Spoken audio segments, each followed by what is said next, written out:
नमस्कार, money nine की खास पेशकश इकोनॉमिकम में आप सभी का स्वागत है। अर्थात की नई किस्त लेकर के मनी नाइन के संपादक अंशुमान तिवारी जी स्टूडियो पहुंच चुके हैं। सर, बहुत बहुत स्वागत है आपका। और आज अंशुमान जी से अर्थात पर चर्चा शुरू करें उससे पहले आपको बताते हैं कि हम इकोनॉमिकम को आगे कैसे बढ़ाएंगे। सबसे पहले अर्थात पर ही चर्चा होगी और हर बार की तरह इस बार भी अर्थात का विषय बहुत रोचक है। अर्थात के बाद आपके सवालों के जवाब भी लेंगे।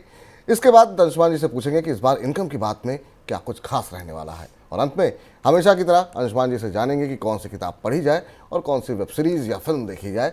और इस बार अर्थात की शुरुआत, सर हर बार आपसे हम फिल्म पूछते हैं और इस बार आपने जो अर्थात की शुरुआत की है वो हैरी पॉटर का जिक्र आपने शुरू किया है। कैसे, कहाँ से शुरुआत हुई है? इकोनॉमिका में आप सबका स्वागत है। विपुल जी, आपका भी स्वागत है। विपुल ने आपको संकेत दिया कि हम आज जिस इकोनॉमिका में जिस अर्थार्थ पर बात करने जा रहे हैं उसकी शुरुआत हैरी पॉटर की एक मूवी के एक प्रसंग से हो रही है।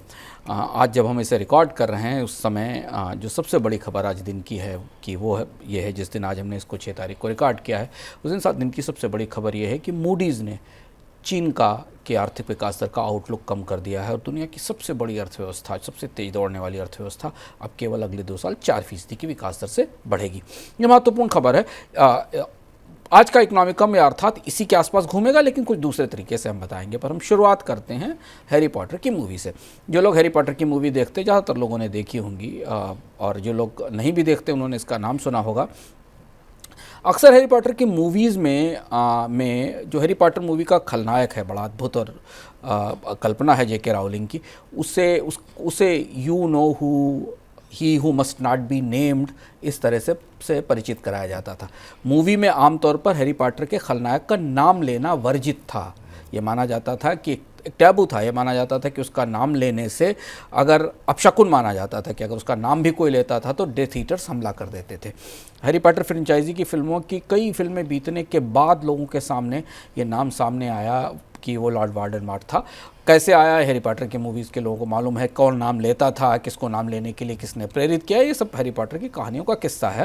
हम उसमें नहीं जाते, लेकिन पॉटर मूवी जिन्होंने देखी उन्हें पता होगा। हमें इस बेहद दिलचस्प ढंग से खलनायक को परिचित कराने के तरीके की, जो कि हैरी पॉटर्स मूवी का अपना एक खास हिस्सा था, ये हमें इसकी याद इस वक्त क्यों आई, उसका संदर्भ उस सुर्खी में है जिस सुर्खी के बारे में हमने आपको अर्थात की शुरुआत में बताया, चीन की आर्थिक विकास दर को लेकर। हुआ ये कि दुनिया के वित्तीय बाजारों में, अब स्टॉक मार्केट्स में, करेंसी मार्केट्स में, कमोडिटी मार्केट्स में एक कुछ ऐसी ही फुसफुसाहट हो रही है जैसे कि हमें हैरी पॉटर की फिल्मों में लॉर्ड वोल्डेमॉर्ट को लेकर मिलती थी कि you know who not be named जैसी। सबको लग रहा है कि इतिहास कुछ दोहराता दिख रहा है अपने आप को अपने आसपास, पर कहे कौन? नाम कोई लेने को तैयार नहीं है, खुलकर कोई बोलने को तैयार नहीं है कि क्या हो रहा है। तो ये इशारा किसकी तरफ है? ये जो आपने संकेत दिए चीन को, ये उसी की तरफ इशारा है आपको? इशारा चीन की तरफ भी है, पर चीन से पहले इशारा जापान की तरफ है। दरअसल आर्थिक दुनिया में जापान का नाम एक किस्म से अपशकुन जैसा है। उसकी वजह यह है कि दुनिया का कोई भी मुल्क अपने इतिहास में इतने कम समय में इतनी तेजी से ऊंचाई से तलहटी में या गड्ढे में नहीं गया जैसा जापान के साथ हुआ, और वो हम पूरी दुनिया ने इस सदी में देखा। जापान अर्जेंटीना नहीं था जो डिफ़ॉल्ट हो गया हो, जापान ग्रीस नहीं था जो सॉवरेन बैंकरप्ट हो गया हो, जापान रूस नहीं था जहां इकोनॉमिक क्राइसिस आई हो, जापान कोई छोटी मोटी अर्थव्यवस्था नहीं थी। जापान डूबा नहीं। जापान दुनिया की एक ऐसी अनोखी अर्थव्यवस्था थी जो डूबी नहीं। अर्जेंटीना तो डूब गया, मैक्सिको में क्राइसिस आई, करेंसी क्राइसिस में साउथ ईस्ट एशिया के कंट्रीज़ को बड़ा नुकसान हुआ, ग्रीस डिफ़ॉल्ट हुआ। जापान एक ऐसा देश था जो डूबा नहीं लेकिन ठहर गया, और ऐसा ठहरा कि 30 साल में फिर दोबारा उसने रफ्तार नहीं पकड़ी, खड़ा नहीं हुआ। और इसीलिए जापान को दुनिया में की अर्थव्यवस्थाओं में एक किस्म से अपशकुन के तौर पर, टैबू के तौर पर माना जाता है कि जापान जैसा होने का अभिशाप किसी को ना दिया जाए। संकट तो आते हैं, उनसे उभरना आसान है, पर एक ऐसा संकट जिसमें पूरी अर्थव्यवस्था ठहर जाए और एक पूरी पीढ़ी निकल जाए और आर्थिक विकास दर वहीं की वहीं बनी रहे, जापान के साथ ऐसा हुआ। लोग कहते हैं, नीति निर्माता दुनिया के कहते हैं, जो भी एक्सपर्ट्स हैं वो कहते हैं कि अगर संकट आए तो आए पर कोई जापान ना बन जाए। संकट आकर तो उबरना आसान है, पर जापान बन जाने के बाद, उस रट में चले जाने के बाद किसी का निकलना मुश्किल हो जाता। जिस अंधेरी गुफा में जापान बैठ गया, जहां मंदी थी, डिफ्लेशन थी, स्लो ग्रोथ थी, और फिर कभी वो निकल नहीं पाया। इसलिए आर्थिक चुनौतियों के संदर्भ में कोई उदाहरण नहीं देता कि जापान जैसा हो दशा उनकी किसी देश की होने वाली है। सबके अपने अपने आर्थिक संकट होते होंगे। अब आप चौंकेंगे कि जापान का नाम इस समय क्यों याद किया जा रहा है, और जापान का वो जो अपशकुन वाला दौर है उसका याद क्यों किया जा रहा है। इसका रिश्ता चीन से है, जिसकी का जिक्र हमने शुरुआत में कहा था। वैसे हैरी पॉटर की फिल्मों में भी विपुल जी लॉर्ड वाल्डेमॉर्ट और हैरी पॉटर का भी एक दूर का रिश्ता था। दोनों एक दूसरे से रिश्ते में थे। ये भी एक बड़ा दिलचस्प बात है। और जापान और चीन की चुनौतियों का समस्याओं में आज दोनों एक जैसे इतिहास को ही साझा नहीं कर रहे हैं। दोनों के इतिहास के कई सारे हिस्से, दोनों का वर्तमान भी एक तरीके की घटनाओं से जुड़ा हुआ है। जैसे मोटे तौर पर जब जापान ढहा तो चीन ने उभरना शुरू किया। जिस दशक में जापान में ढलान शुरू हुई, उसी दशक से चीन की अर्थव्यवस्था का उरूज आया। वहाँ से वो उगना शुरू हुई, बढ़ना शुरू हुई। और आज जब चीन ढह रहा है तो चीन के अमीर सोना निकाल कर, पैसा निकाल कर जापान की इकोनॉमी में निवेश कर रहे हैं। सर, लेकिन सवाल ये कि आखिर में चीन को हुआ क्या? इतनी अच्छी तेजी से बढ़ती हुई अर्थव्यवस्था ठहरती हुई क्यों दिखाई दे रही है? चीन की अर्थव्यवस्था में अब जो चुनौती दिख रही है, इसका जापान से इसमें जापान की झलक इसलिए भी दिखती है, पर जापान और चीन में काफ़ी बड़ा फ़र्क है। हम ये भी आपको बताएंगे, क्योंकि जापान की अर्थव्यवस्था का आकार और चीन की अर्थव्यवस्था का असर पूरी दुनिया में बिल्कुल अलग अलग है। लेकिन बहुत चीन बड़ा देश है, असंख्य दर्जनों आंकड़े हैं। हम तफसील से अगर आपको सारे आंकड़े बताएं तो बहुत लंबी बात होगी, पर हम मोटे कुछ आंकड़े बताते हैं आपको, जिस वजह से चीन को लेकर मूडीज़ को चीन का आउटलुक घटाकर 4% करना पड़ा। चीन की अर्थव्यवस्था 4% से ग्रो करेगी तो दुनिया की अर्थव्यवस्था किस रफ्तार से ग्रो करेगी? पर तो दुनिया की अर्थव्यवस्था में 2% की विकास दर मिलना मुश्किल हो जाएगी, क्योंकि दुनिया की सबसे बड़ी फैक्ट्री या मशीन है। हुआ ये कि दुनिया की अर्थव्यवस्था में और चीन जितनी तेजी से ढहा, वो सबसे बड़ी चिंता की बात है। चीन की गिरावट सबसे तेज है, और इस आंकड़े से समझते हैं। दुनिया की अर्थव्यवस्था में चीन का हिस्सा, दुनिया के पूरे जीडीपी में चीन का हिस्सा 2021 में 18.4% था। सिर्फ 2 साल में 2023 में यह घटकर 17% रह गया। इतनी तेजी से चीन, जो कि दुनिया का एक्सपोर्टर है, दुनिया के बाजार पर बड़ी दखल रखता है, वो 2021 से 2023 के बीच में उसने दुनिया की अर्थव्यवस्था में लगभग 1.4% हिस्सा गंवा दिया। जबकि दुनिया की इकॉनमी में कोई बड़ी ग्रोथ नहीं आई थी। ऐसा नहीं क्योंकि बहुत बड़ी ग्रोथ आई हो, बड़ी रिकवरी आई हो, जिस भी धीमी रफ्तार से बढ़ रही थी उसमें भी चीन ने अपना हिस्सा गंवा दिया। अब चीन की में जब 1.4% की गिरावट आई तो पूरी दुनिया में ज़बरदस्त सनसनी है, बेचैनी है, खतरा है, डर है जो हमें दिख रहा है। क्योंकि चीन के ऊपर ऑक्सफोर्ड के और चांदनी चौक के, ऑक्सफोर्ड स्ट्रीट के और चांदनी चौक के और न्यूयॉर्क के बाजार भी निर्भर हैं, और कनाडा की, चिली की, गोवा की माइंस भी निर्भर हैं। चीन दुनिया में सबसे बड़ा इंपोर्टर भी है और चीन दुनिया में सबसे बड़ा एक्सपोर्टर भी है। दुनिया में जितनी माइनिंग देश हैं, ऑस्ट्रेलिया और कनाडा और चिली और भारत से भी तमाम चीज़ों का निर्यात चीन को होता है और चीन से आयात होता है। तो जब चीन की ये मशीन, जो एक तरफ से कच्चा माल पचाती है, ईंधन पचाती है, तेल खरीदती है, लोहा खरीदती है, कॉपर खरीदती है, और दूसरी तरफ से असंख्य लाखों सामान बनाकर दुनिया के बाजारों में बेचती, वो बंद पड़ने लगी, तो दोनों तरफ संकट हो गया। ग्राहकों में भी और सप्लायर में भी, दोनों को डर दिखाई देने लगा। लोगों को लग रहा था कि कोविड का असर है, 1-2 दिन में, 1-2 साल में निपट जाएगा, पर कोविड को गए 2 साल बीत रहा है। चीन की अर्थव्यवस्था अगर ढही है तो गिरती है, तो गिरती चली जा रही है। दरअसल हुआ ये 1980 के बाद चीन ने की अर्थव्यवस्था में ग्रोथ हमें दिखाई दी थी। चीन की इकोनॉमिक इंजन ने 1980 के बाद से फायर करना शुरू किया था। 1990 में कोविड से पहले सबसे सरप्राइजिंग बात ही थी, जैसा जापान के साथ ही हुआ था। 1990 में कोविड से पहले विश्व की अर्थव्यवस्था में चीन का हिस्सा 10 गुना बढ़ गया। यानी 1980 के से लेकर 1990 के बीच में 10 साल के भीतर इतनी तेज बढ़ोतरी कि दुनिया की अर्थव्यवस्था में चीन का हिस्सा 10 गुने के आसपास हो गया, 2% से 18.4%। ये आंकड़ा था चीन की ग्रोथ का। ऐसी ग्रोथ दुनिया में किसी भी देश ने दर्ज नहीं की, और ऐसा इतिहास इससे पहले भी कभी नहीं बना और शायद आगे भी मुश्किल से बनेगा। 2022 से ये ढलान शुरू हुई, और अब जो ढलान हमें दिख रही है, जिस 4% की आर्थिक विकास दर की बात चीन में की जा रही है अगले 2 साल के लिए, विपुल जी 1960 के बाद सबसे तेज गिरावट है। तो 1960 से इसलिए तुलना कर रहे हैं क्योंकि 1980 के बाद तो चीन कभी गिरा ही नहीं। 1980 से तो चीन में आर्थिक विकास दर शुरू हुआ। तो 1960 के दशक में जब चीन एक बंद अर्थव्यवस्था थी, कम्युनिस्ट शासन वाली, उस समय जो गिरावट आई थी उसके बाद की सबसे तेज गिरावट है। अब IMF ने कह दिया कि अगले 5 साल में चीन की आर्थिक विकास दर 4% रहने वाली है। मूडीज ने कह दिया कम से कम 2 साल तो 4% रहेगी, 24-25% रहेगी। अब आप सोचिए, कल्पना करिए कि 2000 से 2009-19 के बीच, यानी 20 सालों के भीतर, सन 2000 से लेकर 2019 के बीच, ये जो अर्थव्यवस्था करीब 9% की ग्रोथ से बढ़ रही थी, वो अब अगले 5 साल के लिए 4% से बढ़ेगी, आधे से भी कम रफ्तार से बढ़ेगी। अब ये वही स्थिति है जिसमें जापान का अक्स दिखाई दे रहा है।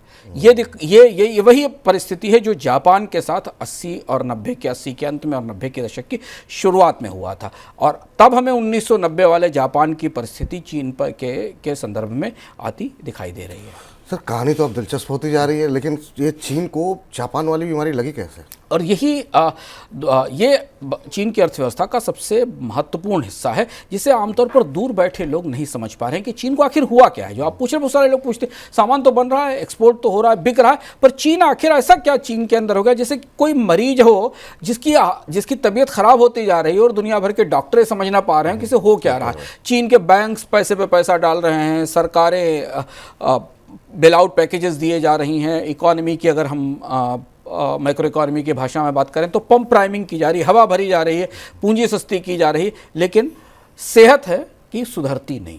सर, कहानी तो अब दिलचस्प होती जा रही है, लेकिन ये चीन को जापान वाली बीमारी लगी कैसे? चीन की अर्थव्यवस्था की स्थिति अब लगभग ऐसी हो गई है जिसमें हमें मोटे तौर पर ऊपर दिखता है कि सब कुछ ठीक है, चीन दुनिया की सबसे बड़ी ताकत है, महाशक्ति है, निर्यात भी हो रहा है, लेकिन भीतर भीतर चीन की आर्थिक विकास दर में हर तिमाही में जो आंकड़ा आता है वो चीन की अर्थव्यवस्था के खराब होने के आंकड़े देता है। कभी ट्रेड का आंकड़ा गिरा हुआ आता है, कभी डिफ्लेशन का आंकड़ा आ जाता है, और कभी ओवरऑल विकास दर का आंकड़ा नीचे आ जाता है। लगभग ऐसी स्थिति जिसमें कि दुनिया भर की तमाम कोशिशों के बाद भी वो बीमारी, वो मर्ज ठीक नहीं हो पा रही। वो मर्ज क्या है? वो वैसी ही मर्ज है जो जापान को लगी थी। अब ये किसी को इसमें कोई रहस्य नहीं, पूरी दुनिया को पता है कि चीन की ग्रोथ का जो पायलट था, चीन की ग्रोथ का जो टरबाइन था, जो चीन की आर्थिक विकास दर की विराट मशीन को दौड़ा रहा था, वो प्रॉपर्टी और भवन निर्माण क्षेत्र था। चीन का प्रॉपर्टी और रियल एस्टेट सेक्टर सबसे बड़ा इंजन था ग्रोथ का। जीडीपी में इसकी हिस्सेदारी 29% थी। आप 29% मान के चले कि भारतीय अर्थव्यवस्था में एग्रीकल्चर की जितनी हिस्सेदारी है उससे 10% ज़्यादा हिस्सेदारी चीन में प्रॉपर्टी और भवन निर्माण की केवल जीडीपी में थी। और अगर आप भारत में सर्विसेज सेक्टर जो सबसे बड़ा हिस्सा है उसकी हिस्सेदारी का आधा हिस्सा अकेले चीन के जीडीपी में भवन निर्माण का था। किस्सा अगस्त 2020 से शुरू होता है। अगस्त 2020 से पूरी दुनिया में इस तरीके की खबरें तैरने लगी थीं, जिनमें आपको चीन में घोस्ट सिटीज़ की सूचनाएं आने लगी थीं, घोस्ट मॉल्स की सूचनाएं आने लगी थीं, खाली पड़ी दुकानों, अधबनी इमारतों की तस्वीरें तैरने लगी थी। लोग देखने लगे थे और लोगों को लग रहा था कि कुछ ना कुछ तो हो रहा है, क्योंकि चीन ने इतने शहर बना दिए थे, इतनी इमारतें बना दी थी, वो खाली पड़ी थी, उनको खरीदने वाले नहीं थे। जैसे जैसे ये लग रहा था कि चीन की ग्रोथ का टरबाइन जो रियल एस्टेट पर आधारित है ये अब बंद होने लगा है, लेकिन चीन की सरकार इसमें सस्ता कर्ज डाल रही थी और उस ईंधन के सहारे उसे चला रही थी। अगस्त 2020 में ही चीन की सरकार ने, इस मामले में चीन की सरकार को आपको श्रेय देना होगा कि चीन की सरकार दुनिया में कुछ ऐसी सरकारों में है जो अपनी समस्याओं को बहुत जल्दी पहचान भी लेते हैं और उनका समाधान भी समाधान होता है कि नहीं अलग बात है, पर चीन की सरकार ने अपनी समस्याओं को बहुत जल्दी पहचान लेते हैं। जैसे हमने आपको एक इकोनॉमिकम में चीन में प्रदूषण की समस्या के बारे में विस्तार में बताया था कि 2014-15 के बाद उन्होंने शुरू कर दिया था। 2020 में चीन की सरकार ने एक 3 रेड लाइन्स पॉलिसी का इस्तेमाल किया और उसका ऐलान किया गया। उसका नाम था 3 रेड लाइन्स पॉलिसी। अब 3 रेड लाइन्स पॉलिसी पूरी तरह से रियल एस्टेट सेक्टर के लिए जारी की गई थी। इन 3 रेड लाइन्स को अगर आप भारतीय मुहावरों का प्रयोग करें तो 3 लक्ष्मण रेखाओं की पॉलिसी कह सकते हैं आप। चीन ने अपने प्रॉपर्टी सेक्टर के लिए 3 रेड लाइन्स खींच दी कि इनको कोई पार नहीं करेगा। उस सेक्टर में क्या नहीं होगा? पहली शर्त क्या थी कि किसी भी प्रोजेक्ट का जो डेट टू एसेट रेशियो है वो 70% से ज़्यादा नहीं होगा, क्योंकि हैवली लेवरेज्ड थे चीन के प्रोजेक्ट। चीन की रियल एस्टेट सेक्टर ने बहुत सारा कर्ज ले रखा था। दूसरी शर्त थी कि कोई भी कंपनी अपनी इक्विटी के अनुपात में जो उसका नेट डेट होगा वो 100% से ज़्यादा नहीं होगा। यानी अगर उसकी इक्विटी जितनी है उसके 100% से ज़्यादा वो नेट डेट नहीं ले सकती। दूसरी शर्त ये थी। और तीसरा और महत्वपूर्ण रेड लाइन या तीसरी महत्वपूर्ण लक्ष्मण रेखा थी जो किसी कंपनी को पार नहीं करनी थी, वो ये थी कि जिस कंपनी का, रियल एस्टेट सेक्टर की कंपनी का जितना कैश फ्लो है उसके अनुपात में उसका शॉर्ट टर्म कर्ज, 2 से 3 साल का छोटी अवधि का शॉर्ट टर्म कर्ज 100% से ज़्यादा नहीं होगा। यानी अगर आपका कैश फ्लो 100 रुपये है तो उसके 100% से ज़्यादा कर्ज आप नहीं ले सकते। अगस्त 2020 में चीन की सरकार ने ये समस्या समझी और इसके बाद अपने उद्योग को इसके इन शर्तों के आसपास बांध दिया। माना जा रहा था कि इससे चीन की अर्थव्यवस्था में ये जो इलाज किया गया या ये जो दखल दिया गया, इससे परिस्थितियां बेहतर होंगी, पर वैसा हुआ नहीं। प्रॉपर्टी डेवलपर्स से ये कहा गया कि उन्हें जून 2023 तक इन तीनों रेड लाइंस का पालन सुनिश्चित करना है, यानी 20 से 2023 का समय दिया गया, 3 साल का। 3 साल में उन्हें अपने कामकाज ठीक करके, अगर उनके कर्ज इन रेड लाइंस से बाहर हैं तो उन्हें कम करना था, क्योंकि अगर किसी का 70% से ज़्यादा तो उसे घटाकर 70% की सीमा में लाना था। तो जून 2023 में वो डेडलाइन ख़त्म हो गई। मोटा मोटा इसका मतलब ये था कि सारे के सारे प्रॉपर्टी डेवलपर्स को अपना कर्ज कम करना था, ताकि वो इस खतरे के बिंदु से पीछे चले जाएं, जिस खतरे के बिंदु पर अगस्त 2020 में चले गए थे। अब हुआ ये कि इसे पालन करने में चीन का जो प्रॉपर्टी कारोबार था उसकी चूलें हिल गई, क्योंकि प्रॉपर्टी कंपनियों पर इतना ज़्यादा कर्ज था कि उन्हें जब डीलेवरेज होने की कोशिश करनी पड़ी तो उनके पास बैकएंड में फंड्स नहीं थे, पैसा नहीं था, तो वहाँ संकट आना शुरू हुआ। अब स्थिति यह है कि प्रॉपर्टी की बिक्री के आधार पर चीन के 50% डेवलपर्स ऐसे हैं जो कम से कम एक रेड लाइन का तो पालन नहीं कर सकते। 2 को तो कर लेंगे, 1 नहीं कर पाएंगे। 50% प्रॉपर्टी डेवलपर्स गहरे संकट के जोन में चले गए। इसके बाद बाजार में जैसे ही खबर बाजार में आई, वैसे ही संकट शुरू हो गया। मकानों की बिक्री वैसे ही टूट रही थी, कंपनियों के पास कोई लिक्विडिटी भी मौजूद नहीं थी जिसके जरिए वो कर सकें।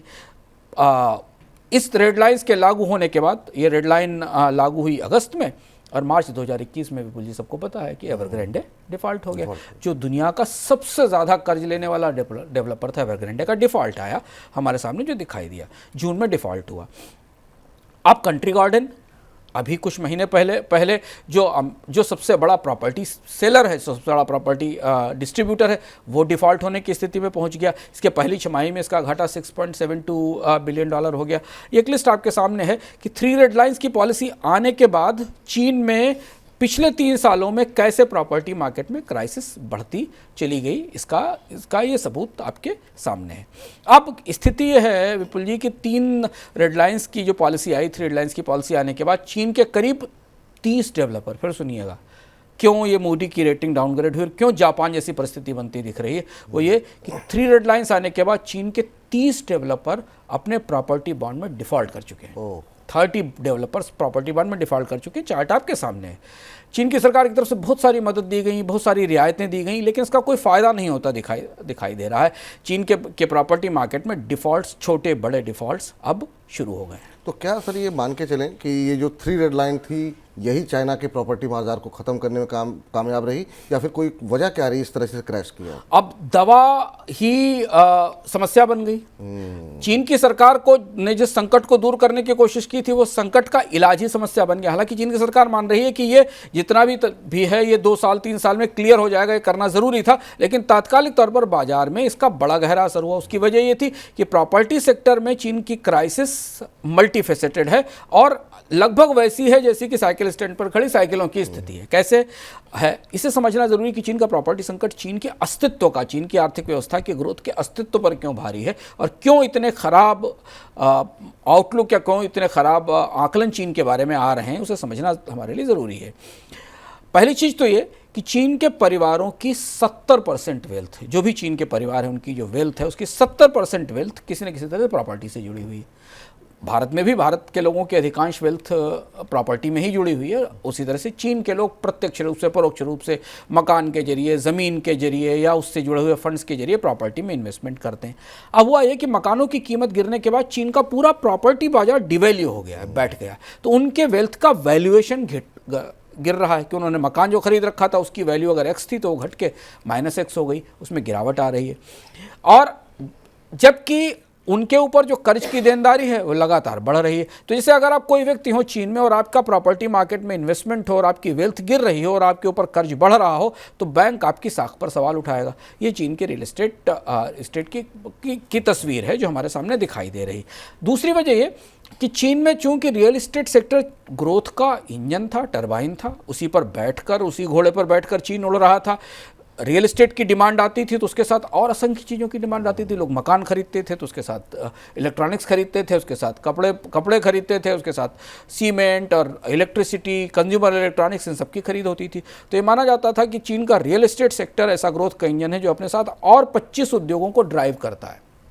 अब वहाँ डिमांड कम होना शुरू हुई तो कंज्यूमर इलेक्ट्रॉनिक्स की डिमांड कम हो गई, वहाँ डिमांड कम होना शुरू हुई तो इलेक्ट्रिक प्रोडक्ट्स अप्लायंसेस की डिमांड कम हुई, और इसके बाद जो मशीनें बनती थी कंस्ट्रक्शन के लिए, सीमेंट और बहुत सारे बाजारों की सामान में कमी आई। इसलिए चीन की मंदी इतनी गहरी है। चीन की मंदी दुनिया में निर्यात टूटने से उतनी ज़्यादा प्रभावित नहीं हुई जितनी कि अंदर देश में खपत टूटने से प्रभावित हुई, और उस खपत टूटने की वजह रियल एस्टेट सेक्टर में मंदी है। अब दूसरी जो सबसे बड़ी वजह है वो समझना ज़रूरी है कि चीन में की जो अर्थव्यवस्था में चीन की सरकारों का एक बड़ा हिस्सा, एक बड़ा निवेश है, जिसको हम अंग्रेजी के मुहावरे का इस्तेमाल करें, स्किन इन द गेम का, चीन की सरकारों की स्किन प्रॉपर्टी कारोबार में फंसी हुई है। चीन की जो स्थानीय सरकार है उनका 38% रेवेन्यू प्रॉपर्टी के कारोबार से आता है। अगर एक सरकार 100 रुपये का रेवेन्यू अर्न करती तो उसमें से 38 रुपये वहाँ प्रॉपर्टी के रजिस्ट्रेशन से, सेल से, इनसे आता है। और इसलिए ये लोकल गवर्नमेंट प्रॉपर्टी डेवलपर्स को कर्ज भी देती हैं, इनको पीछे से कर्ज आता है और तमाम तरीके के कर्ज उपलब्ध कराती हैं। अब IMF की जो ताज़ा रिपोर्ट आई वो ये बता रही है कि लोकल गवर्नमेंट का टोटल डेट या टोटल कर्ज चाइना में $15 ट्रिलियन से ज़्यादा है। 15 ट्रिलियन से ज़्यादा का कर्ज है लोकल गवर्नमेंट्स का। अब डेवलपर्स डिफ़ॉल्ट हो रहे हैं, अब वो विशियस साइकिल शुरू हुआ। डेवलपर डिफ़ॉल्ट हुआ तो नई ज़मीनों की नीलामी रुक गई, नई ज़मीनों की नीलामी रुकी तो रेवेन्यू आना कम हुआ। डेवलपर डिफ़ॉल्ट हुए तो उन्होंने अथॉरिटीज़ के पैसे चुकाने बंद कर दिए, तो अथॉरिटी की बैलेंस शीट में कैश फ्लो खत्म होने लगा और गिरने लगा, और इधर उन डेवलपर्स जो कर्ज दे रखा था वो कर्ज चुका नहीं पा रहे हैं, वो डिफ़ॉल्ट हो रहे हैं। चीन की सरकार ने पिछले 1 साल में 2 बार अपनी स्थानीय सरकारों को मदद दी, कर्ज दिया। अभी $140 अरब के बॉन्ड्स जुटाने की छूट चीन की सरकार ने अपनी स्थानीय सरकारों को दी, लेकिन सरकारें भी अगर कर्ज लेंगी तो उनके पास रेवेन्यू नहीं है इसे चुकाने के लिए। तो बाजार तो एक बड़ा दृश्य है ना, वो देख रहा है कि जिनको कर्ज दिया जा रहा है उनके रेवेन्यूज टूट रहे हैं, जब उनके रेवेन्यूज टूट रहे हैं तो कर्ज कहाँ से देंगे। ये एक ग्राफ आपके सामने है, इसे आप देख सकते हैं कि लोकल गवर्नमेंट्स के रेवेन्यू का कितना बड़ा हिस्सा है, और लोकल LGs का मतलब लोकल गवर्नमेंट का डेट सर्विसिंग की। अब लोकल गवर्नमेंट्स, अब बॉन्ड प्रॉपर्टी डेवलपर तो डिफ़ॉल्ट हो गए, वो तो गए, यहाँ जो सरकार हैं वही अपने डेट की सर्विसिंग नहीं कर पाएंगी तो उनके डिफ़ॉल्ट होने का खतरा बढ़ रहा है। यही बात मूडीज़ ने अपनी रिपोर्ट में कही है कि लोकल गवर्नमेंट्स के कर्ज का हिस्सा इस पर प्रभावित हो रहा है। अब 1980 के उत्तरार्ध में बिल्कुल जापान में ऐसा ही हुआ था। एग्जैक्टली 1980 के उत्तरार्ध में जापान की अर्थव्यवस्था में ठीक ऐसा ही हुआ था। शेयर बाजार ऊंचाई पर पहुंचा, नया रिकॉर्ड बनाया, कैपिटल फ्लो करना शुरू हुई, प्रॉपर्टी बाजार में प्रॉपर्टी की कीमतें बहुत तेज़ी से बढ़ीं, जंगल तक में लोगों ने ज़मीनें खरीद कर उनकी कीमतें बढ़ा दी। हालांकि जापान के तरह अभी चीन का प्रॉपर्टी बबल फटा नहीं है। जापान में चीन प्रॉपर्टी का बबल बस्ट हुआ और चीन और जापान की अर्थव्यवस्था एकदम संकट में घिर गई। लेकिन ये मान रहे हैं कि पूरी दुनिया में माना जा रहा है कि चीन में हालात अच्छे नहीं हैं। ये बबल छोटे छोटे बबल्स हैं जो फटना शुरू हो गए हैं, जो बॉन्ड में मार्केट में डिफ़ॉल्ट शुरू हो गए हैं। अब जापान की तुलना में चीन जैसा ही संकट चीन का इसलिए है क्योंकि चीन का संकट अब स्थानीय सरकारों को लपेट रहा है, उनकी वित्तीय साख पर सवाल उठा रहा है। और जापान में स्थानीय सरकारें संकट में शामिल थीं और उनके वित्तीय कामकाज पर उस प्रॉपर्टी संकट का असर पड़ा था। अब स्थिति ये है कि चीन और जापान दो अलग अलग अर्थव्यवस्थाएं। जापान छोटी अर्थव्यवस्था है, चीन बहुत बड़ी अर्थव्यवस्था है। पुल जी, आंकड़ा ये बता रहा है कि चीन में इस समय करीब 7 बिलियन वर्ग फीट में बने हुए मकान बिकने के लिए खड़े हैं। 7 बिलियन वर्ग फीट में बनी हुई प्रॉपर्टी बिकने के लिए खड़ी है, और ये जो मकान हैं ये मंदी का टरबाइन है, ग्रोथ का टरबाइन नहीं है, और इसलिए चीन को लेकर पूरी दुनिया में इतनी बेचैनी और इतना डर है। अब सर, आपने कहा कि अक्स देखने को मिल रहा है जापान के साथ, ये तो प्रॉपर्टी बाजार की बात हुई, और भी कोई ऐसी बीमारी है जापान की तरह लगी हुई, या फिर आपको लगता है सिर्फ यही एक वजह है खाली प्रॉपर्टी बाजार की? दूसरी और वजह है, वही बात, इसलिए लोग जापान का नाम भी नहीं ले रहे। हमने आपको बताया हैरी पॉटर वाला यू नो हू वाली स्थिति है। दूसरी चीज़ है कि जापान वाली समस्या चीन में डेमोग्राफी के साथ भी आ रही है, क्योंकि चीन बहुत तेज़ी से बढ़ा रहा है। यहाँ चीन की सरकार की पिछली पॉलिसी उस पर भारी पड़ी। कुछ आंकड़े देखिए, दुनिया की जो कार्यशील युवा आबादी है, वर्किंग यूथ की पॉपुलेशन है, इसमें चीन का हिस्सा अब घटकर 19% रह गया है। ये बहुत बड़ी लॉस है चीन के लिए, भविष्य के लिए लॉस है, जो सिर्फ 30 साल पहले 24% पर था। जब चीन ने अपनी सफ़र शुरू किया था और दौड़ना शुरू किया था, तब दुनिया में जितने भी यूथ थे, वर्किंग यूथ थे, उनमें चीन का हिस्सा 24% था, आज घटकर 19% रह गया है। अगले 35 साल में माना जा रहा है कि 10% रह जाएगा। तो चीन की अर्थव्यवस्था में युवा श्रमिक या युवा कामगार ही नहीं बचेंगे, और ये चीन की सबसे बड़ी समस्या है आने वाले समय में, और उसकी सबसे मजबूत ताकत थी जो अब खत्म हो रही। जब कामगार घटते हैं, कार्यशील आबादी घटती है और बुढ़ापा आता है, तो खपत भी कम होती है, क्योंकि डिमांड कम होती है। जैसे जैसे एजिंग आती है, चीज़ों की खपत कम होती जाती है। अब चीन को लग रहा है कि उसकी वन चाइल्ड पॉलिसी सबसे बड़ा अभिशाप है, और ये समस्या चीन में ही नहीं, पूरे साउथ ईस्ट एशिया में दिख रही है, अलग अलग जगह पर ग्रेइंग की। भारत का भी एक बड़ा हिस्सा अगले 5-6 सालों में, 7 सालों में ग्रेइंग की तरफ बढ़ने लगेगा। इस पर हम लोग विस्तार से इकोनॉमिका में बात कर चुके हैं कि भारत की आबादी में भी लगभग उसी तरीके की चुनौतियां दिखेंगी। हालांकि चीन में पहले आ रही हैं, भारत में थोड़ा समय के बाद आएंगी। अब चीन की आबादी में 60 साल से ऊपर के लोगों का हिस्सा 19% हो गया है। 19%। चीन की आबादी में 19% लोग हैं जो 60 साल से ऊपर के हैं, और अगले 2 दशक में इनकी संख्या 40% हो जाएगी, यानी जस्ट डबल हो जाएगी। अब इतनी बड़ी आबादी को बुढ़ापे की सुरक्षा देने के लिए ह्यूज फंड्स चाहिए सरकार को, पेंशन, दवा, बाकी व्यवस्थाएं देने की बात है। चीन की अर्थव्यवस्था मंदी की स्थिति में, बजट में बड़ा खर्च चाहिए इन्हें चलाने के लिए। कोविड के बाद चीन को लग रहा था कि वो दुनिया के कारोबार में उसे बड़ी बढ़त मिलेगी, क्योंकि जो सप्लाई चेन की क्राइसिस आई, दुनिया में मांग टूटी, खत्म हुई, वो जब वापस लौटेगी तो लोग वापस चीन की तरफ देखेंगे, और इसलिए चीन अपने उत्पादन में तेज बढ़ोतरी करेगा। तैयारी भी कोविड के बाद हुई थी, लेकिन जब वापस कोविड के बाद चीन की फैक्ट्रियों ने वापस देखा तो उन्हें कामगार ही नहीं मिल रहे हैं, कामगारों की कमी वहाँ दिखाई पड़ रही है। और इसलिए ये माना जा रहा है, ये आंकड़ा ध्यान देने लायक है, कि सिर्फ वर्किंग पॉपुलेशन की कमी से या युवा आबादी की कमी से चीन की विकास दर में अगले 5 सालों में 1.5 से 2% की कमी होगी। 1.5 से 2% की, इसीलिए 4% का आंकड़ा आपके सामने आ रहा है। अगर वो आबादी होती तो चीन की आर्थिक विकास दर 6 से 6.5% आकी जाती। 1.5 से 2% की कमी है। अब बुढ़ापे के असर से चीन की एक बड़ी आबादी मध्य आय वर्ग में नहीं पहुंच पाएगी, बल्कि वो मध्य आय वर्ग में पहुंचे बगैर ही बुढ़ापे में पहुंच जाएगी। चीन की कोशिश ये थी कि अगले 2 दशकों में वो चीन में एक बड़ी आबादी को उच्च आय वर्ग में पहुंचा दे और मध्य आय वर्ग में पहुंचा दे, तो उनकी खपत से, उनकी बचत से इकोनॉमी में एक अच्छा सा सुचक्र बनता दिखाई देगा। अब जो आकलन आ रहे हैं वो अगले 1 दशक तक केवल 5% आर्थिक विकास दर के चीन के सामने आ रहे हैं। सर, अब सवाल यहाँ पर यह है कि चीन की जो ढलान है, उम्र की जो ढलान है, उसका असर अब दुनिया पे किस तरीके का, क्या पूरी दुनिया प्रभावित होगी, क्योंकि चीन एक बड़ी इकॉनमी रही? विपुल जी, दुनिया और सारी चीज़ों के लिए तैयार थी। कोविड के लिए, जैसे महामारियों के लिए कभी तैयार नहीं थी दुनिया, चीन की मंदी के लिए तैयार नहीं थी। मैं पिछले 2 महीने से 3 महीने से दुनिया में अलग अलग जगहों पे लोगों से बात करने की कोशिश कर रहा हूँ, चाहे वो भारत के छोटे उद्यमी हों जो कच्चा माल लेते हैं, सामान बेचते हैं, या यूरोप के ट्रेडर हों, या दुनिया के बैंकर और इन्वेस्टर हों। उन्हें बाकी सारी चीज़ों के बारे में तो पता था कि युद्ध भी हो सकते हैं, उठापटक भी हो सकती, खींचतान भी हो सकती, पर चीन की मंदी के लिए दुनिया तैयार नहीं थी। चीन का हाल जापान जैसा क्यों दिख रहा है, उसकी वजह यह है कि जापान भी बहुत तेज़ी से ग्रो कर रहा था और अचानक लंबी सुस्ती और डिफ्लेशन में फंस गया। चीन में भी डिफ्लेशन का वायरस आ गया है। चीन में कोई क्राइसिस और संकट आया हो और सरकार तत्काल मदद कर दे और उसे ठीक कर दे तो वो दूसरी चीज़ है, कि जैसे आपके यहाँ इकोनॉमी टूटी, कोविड के दौरान फंड डाला गया, एक स्थिति बनी, धीमे धीमे चीज़ें बेहतर हो गई। चीन डिफ्लेशन की गर्त में जा रहा है। चीन में डिफ्लेशन शुरू हो रही है, यानी कीमतें, मांग नहीं बढ़ रही, कीमतें नहीं बढ़ रही हैं। जापान भी डूबा नहीं, आज भी नहीं डूबा। जापान भी एक्सपोर्टर है, दुनिया की प्रमुख अर्थव्यवस्था है, लेकिन इतने लंबे समय के लिए सुस्त पड़ गया कि अब आगे उठने की कोई संभावना नहीं दिखती। एक पूरी पीढ़ी गुजर गई। चीन भी जापान की राह पर है, पर यहाँ हम इस चीन और जापान की तुलना से बाहर निकलते हैं, क्योंकि ये भी हमारे लिए जानना जरूरी है विपुल जी कि चीन और जापान के बीच दुनिया का युग बदल गया है। एक दूसरे युग की बात थी जापान की, बीमारियां वही हैं, लगभग उसका कॉपी पेस्ट है, लेकिन फिर भी जापान है और चीन है। चीन की आर्थिक ताकत, चीन की सामरिक ताकत, चीन की तकनीकी ताकत, चीन के बहुत सारे और पहलू हैं जिसमें जापान या दुनिया का कोई भी देश उसके 10% के बराबर भी नहीं है। इस लिहाज से चीन की क्षमताएं काफ़ी बड़ी हैं। और चीन की जापान की मंदी के बाद तो दुनिया की अर्थव्यवस्था पर उतना गहरा असर नहीं पड़ा, क्योंकि जापान के गिरने के बाद दुनिया के आर्थिक विकास दर में सबसे तेज दौर देखा गया। 1990 के बाद आप देखिए दुनिया में इकोनॉमिक ग्रोथ रेट सबसे तेज थी। चीन, भारत, दुनिया की सारी अर्थव्यवस्थाएं बढ़ी थी। तो जापान के डूबने का असर जापान पर तो पड़ा, पर चीन की इकॉनमी पर उतना, दुनिया की अर्थव्यवस्था पर उसका ज़्यादा असर नहीं पड़ा। पर चीन दूसरा है। अब आप एक टेबल देखिए जो हम आपको दिखा रहे हैं।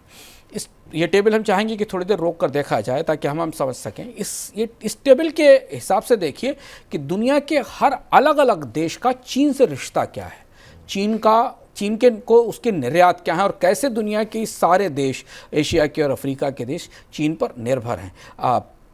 भारत आप छोड़ दीजिए चीन के आयात को, दुनिया के देशों को चीन का बाजार अपना माल बेचने के लिए चाहिए क्योंकि वहाँ की मांग के आधार पर होगा।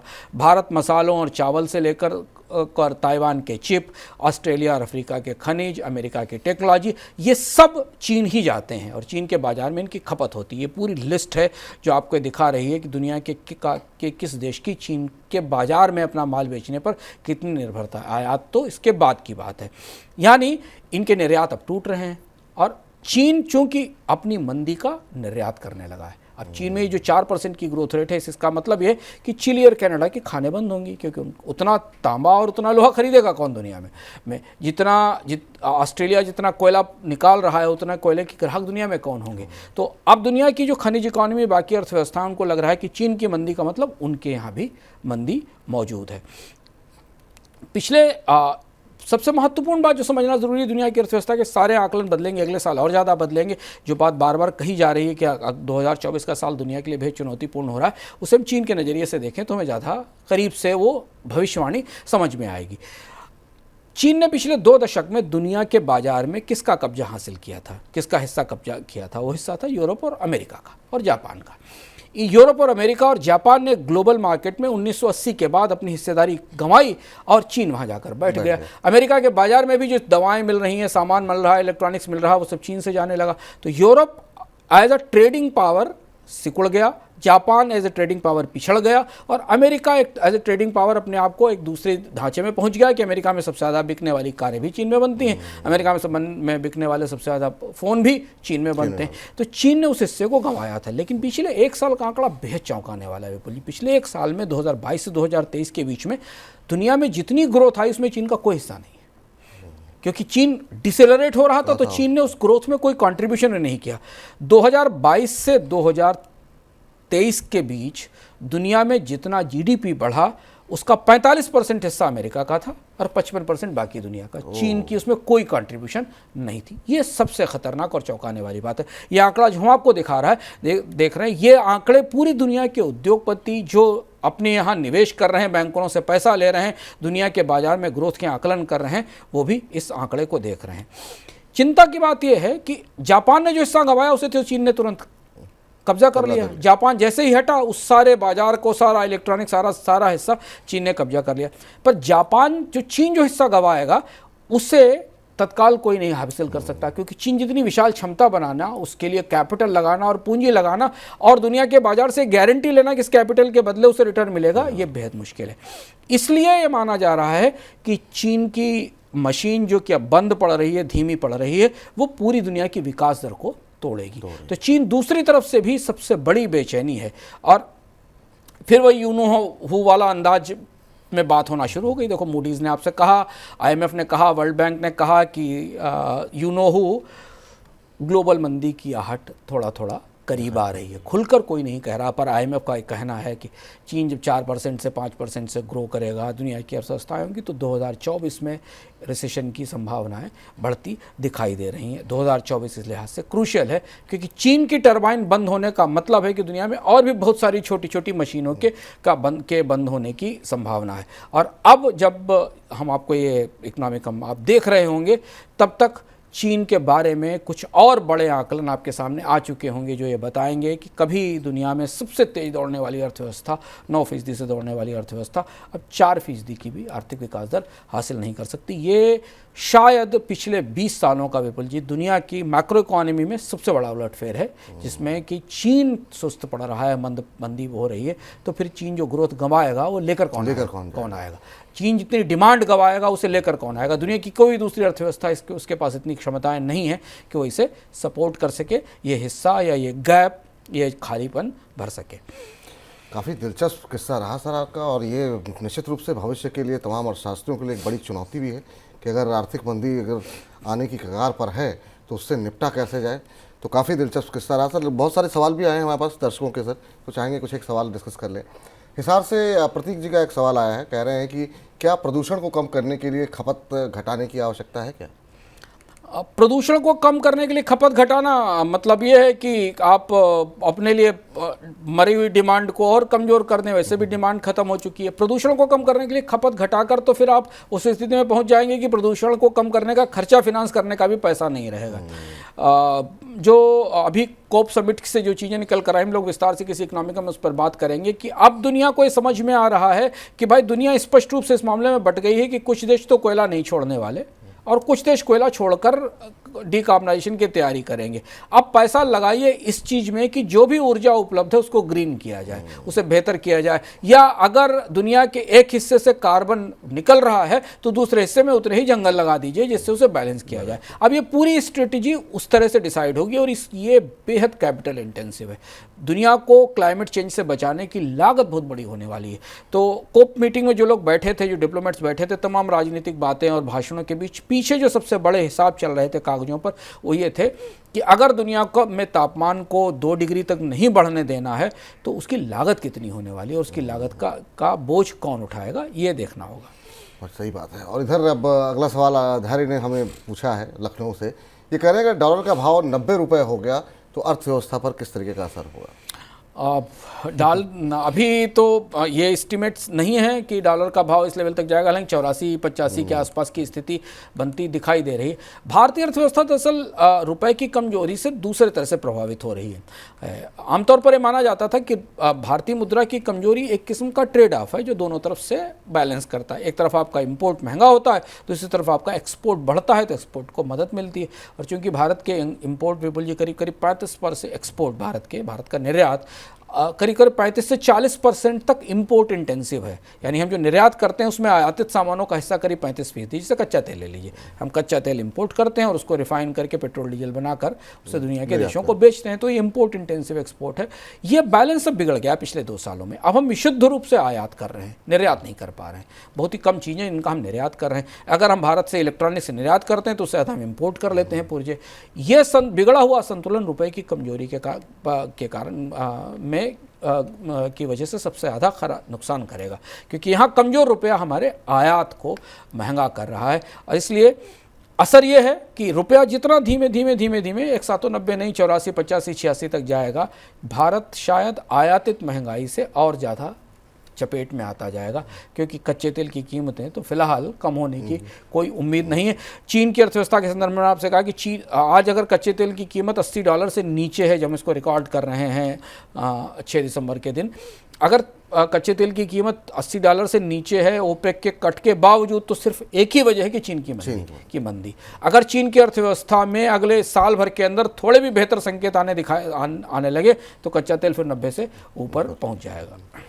सर अब सवाल तो कई सारे हैं लेकिन समय की थोड़ी सी कमी है। इनकम की बात कर लेते हैं। इनकम की बात में क्या कुछ सजेस्ट करेंगे आप? साल खत्म हो रहा है और तमाम कैलेंडर ईयर खत्म हो रहा है और तमाम निवेश के बाजार में खासी उथल पुथल हो रही है। विपुल जी आपके साथ हैं, आईपीओ के बारे में आपको लगातार बताते रहते हैं, पर शेयर बाजार चमक रहा है, आईपीओ भी चमक रहे हैं, अच्छा रिटर्न दे रहे हैं। एक और चीज़ है जो चमक रही, जो हमेशा चमकती, इसका नाम सोना है। और गोल्ड में जिस तरीके के का मूवमेंट हमें दिख रहा है, जिस तरीके के प्रोजेक्शन से आउटलुक्स हमारे सामने आ रहे हैं वो गोल्ड को इस साल की सबसे चमकदार एसेट के तौर पर सामने लेकर आए हैं। स्टॉक मार्केट्स को किनारे भी रख दें तो गोल्ड ने सबसे अच्छा रिटर्न दिया है। अब अगले साल के जो आंकलन है वो करीब $2400 पर आउंस के हैं। अगले 3-4 साल के आंकलन और भी ऊंचे हैं। आपको पता है कि मनी सेंट्रल पर मनी 9 पर हर महीने गोल्ड सेंट्रल शो आता है जिसे आप रेगुलर देखते हैं। इस बार गोल्ड सेंट्रल जरूर देखिएगा, क्योंकि अगले साल सबसे बड़ा निवेश होने वाला है सोना।